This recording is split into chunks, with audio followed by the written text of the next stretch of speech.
vježbu potrebno nam je 5 čunjeva ili manekena. Minimalno vježbu može izvoditi 5 igrača, a maksimalno 8, te nam trebaju lopte.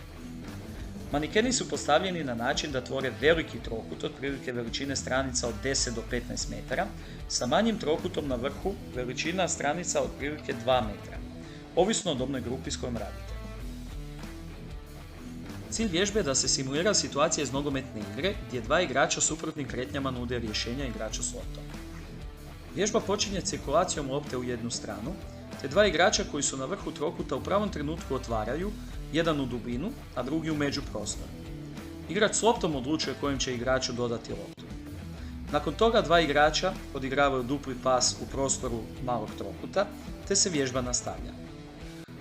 Preporučeno vrijeme trajanja ove vježbe je od 3 do 4 minute u lijevu i u desnu stranu.